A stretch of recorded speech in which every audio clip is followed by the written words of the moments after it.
বাড়ল পেট্রোল ও ডিজেলের আবগারি শুল্ক। দুটির ক্ষেত্রেই সোমবার থেকে লিটার প্রতি 2 টাকা দাম বাড়ানো হয়েছে। অর্থ মন্ত্রকের রাজস্ব বিভাগের তরফে একটি বিজ্ঞপ্তি প্রকাশ করে এমনটাই জানানো হয়েছে, যার পরেই জল্পনা শুরু হয়েছে তবে কি ফের দাম বাড়বে পেট্রোল ডিজেলের। তবে এক সর্বভারতীয় সংবাদ মাধ্যম সূত্রে জানা যাচ্ছে, গ্রাহকরা এই বৃদ্ধির প্রভাব অনুভব করবেন না, কেননা তেল বিপণন সংস্থাগুলি সম্ভবত এই খরচ বহন করবে বলেই আশা করা হচ্ছে। আন্তর্জাতিক বাজারে তেলের দাম কমে যাওয়ার কারণে পেট্রোল ও ডিজেলের দাম কমানোর পরিস্থিতি তৈরি হলেও তার সঙ্গে বর্ধিত আবগারি শুল্ক সমন্বয় করা হতে পারে। প্রসঙ্গত 2014 সালে পেট্রোলের উপর আবগারি শুল্ক ছিল 9 টাকা 48 পয়সা এবং ডিজেলের উপর আবগারি শুল্ক ছিল 3 টাকা 56 পয়সা, যা পরবর্তী সময়ে লাগাতার বেড়েছে।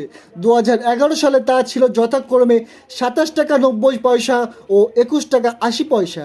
এবার সেই শুল্ক ফের বাড়লেও পেট্রোল ডিজেলের দাম বাড়বে না বলেই মনে করা হচ্ছে।